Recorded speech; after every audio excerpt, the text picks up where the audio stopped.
Offgridbox, as its name, is supposed to be a box. We call it a box, but it's a metal, let's say, metal-made container, which is 8 cubic meter, a 2 meter by 2 meter by 2 meter box. And we deployed these boxes in off-grid areas, as the name itself, off-grid box. So we provide affordable, clean water and renewable energy in remote areas, off-grid boxes.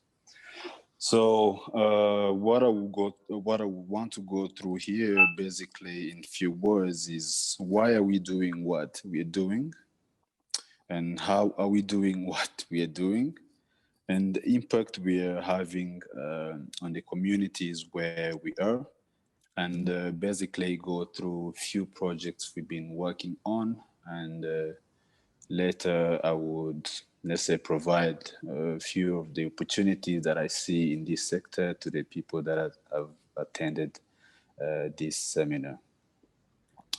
So yeah, why are we doing what we are doing? In Rwanda, for example, where we are, there is, let's say, 1.7 million people without access to electricity.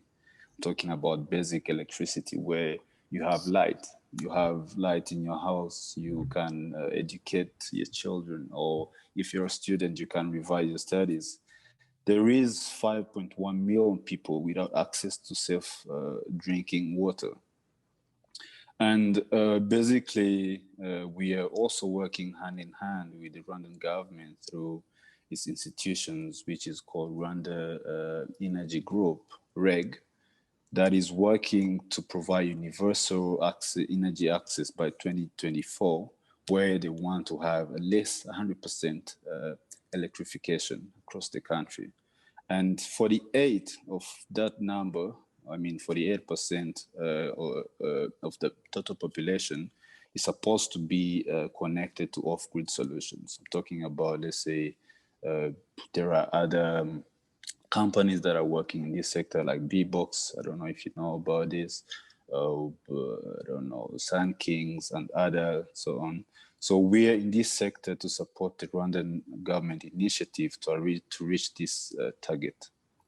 And by doing so, we also provide universal access to safe water, because these off-grid boxes are equipped with water modules that helps the community around to get clean water by purifying water from the common source around. And how do we do that, or what these off-grid boxes do actually? How do they work?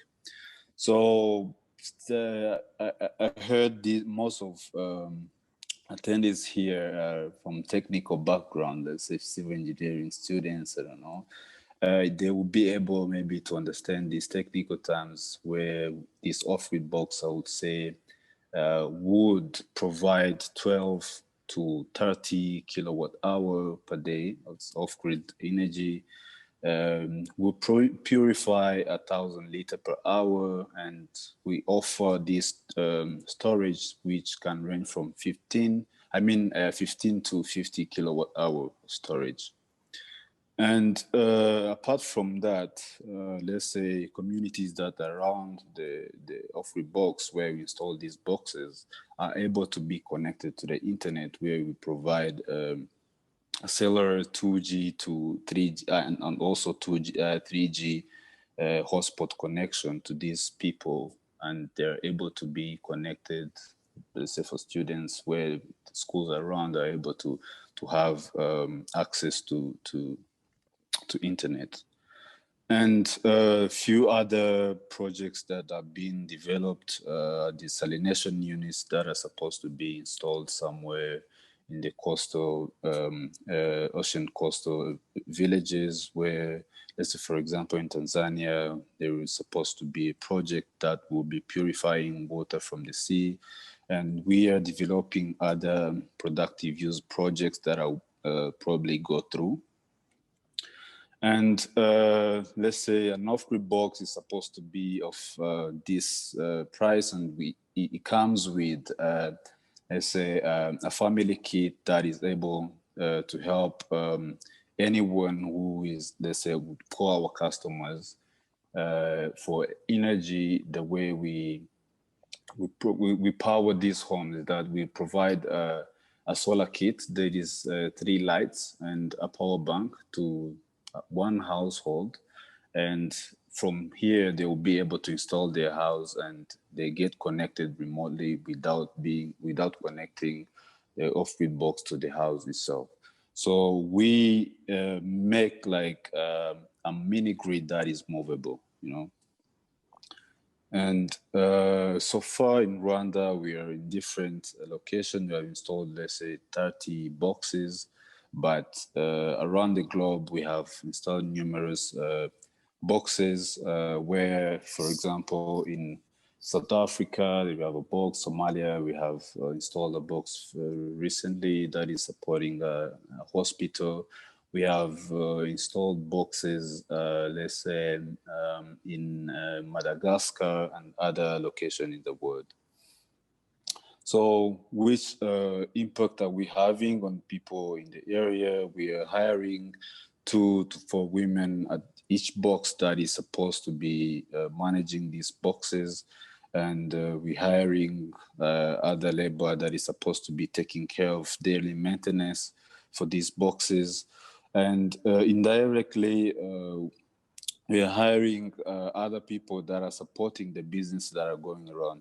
One thing that I didn't maybe mention here is that this Offgridbox is able to at least power 400 households around it. For example, if you're installing this box in a certain village, so it has a capacity of powering at least 400 households per box. And as I said, we are hiring people, and the most focused impact we are having is these services we're providing, distributing clean water and solar energy and Wi-Fi at an affordable price, and using a microgrid for power productive uses. These are the solutions that I mentioned that we provide. This is a solar kit that we provide, for example, somewhere where someone is not able to charge his phone, is not able to revise studies. For example, for families with kids, they have this solution that will empower them to have at least this basic electricity access that I've been talking about. And we have worked with different people, worked with different organizations for their projects. And one of the projects that I can mention is, well, let's say, for example, UNHCR we've worked with in refugee camps by powering host communities of refugee and the refugees in the camps themselves. And we have also worked with the health centers. We have worked with Ministry of Health, where the current project that is, let's say, in the final stage was to electrify 6 health centers in Rwanda, which had no electricity.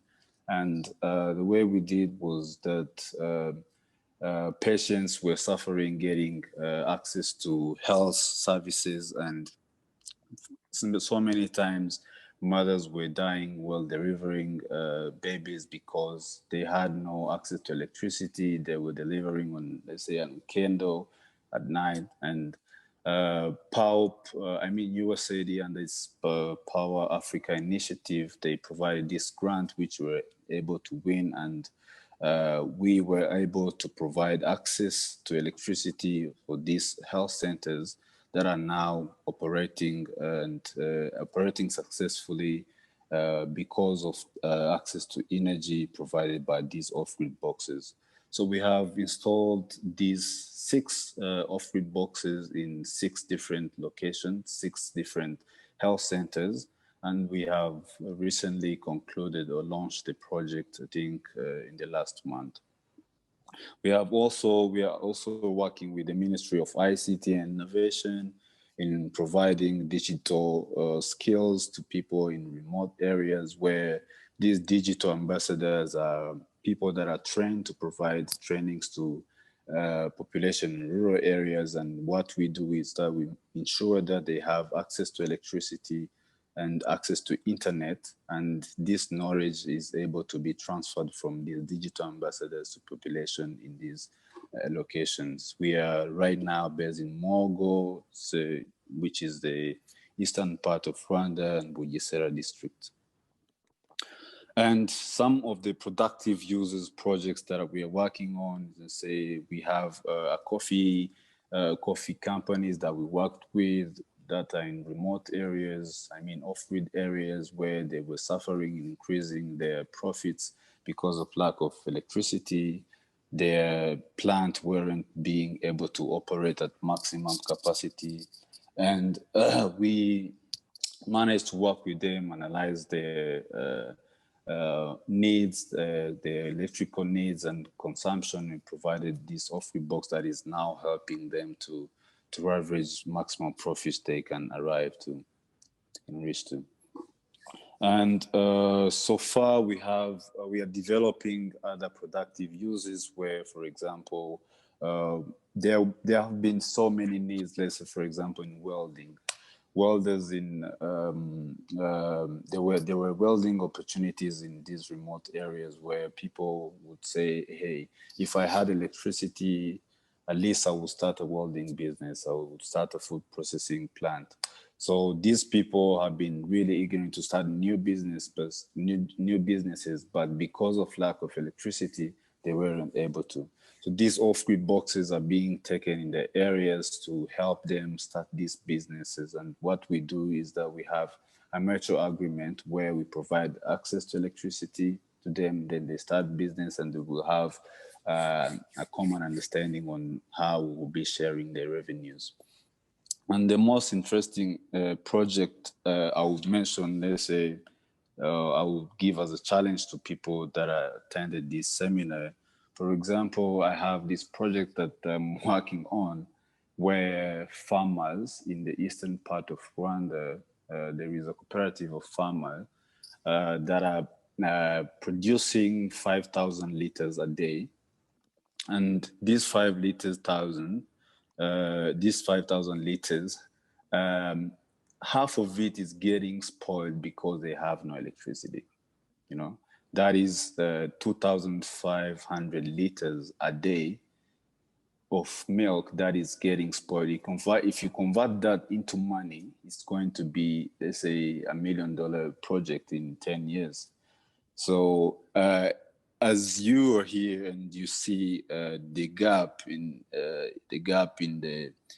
energy axis, as an attendee, as a student, as a civil engineering student, as anyone, as a business venture, what would you do for this farmer? You know, for us, we are trying to use this Offgridbox to provide this solution to the farmer. And challenging you to think about what would you do, how would you leverage this opportunity to make sure you solve this issue and achieve this development in a sustainable way. Talking in this, if you choose to use, of course, clean energy, we consider it as a sustainable solution.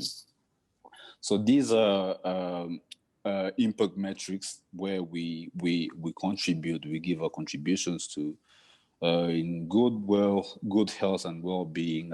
As I said, we have been powering health centers, gender equality. We're hiring, we're ensuring equity in both gender by hiring both men, but also not forgetting that women deserve this right.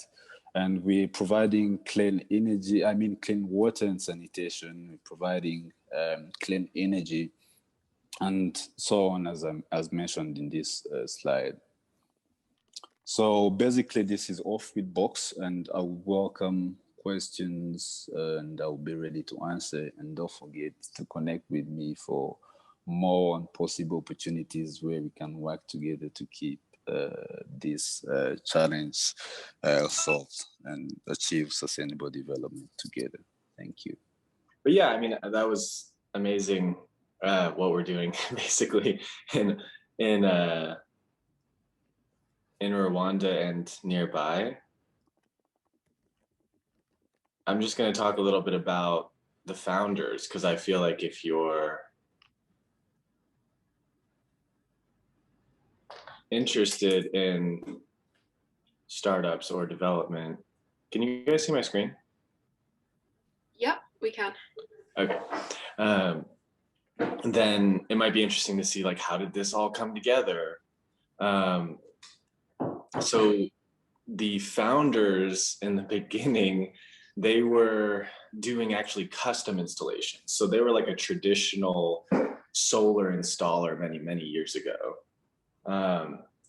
They just happened to be doing some projects in South Africa for some nonprofits. So they were building, a solar system for a school, and they didn't intend to be, doing nonprofits or to doing solar projects in Africa. They were actually Italians.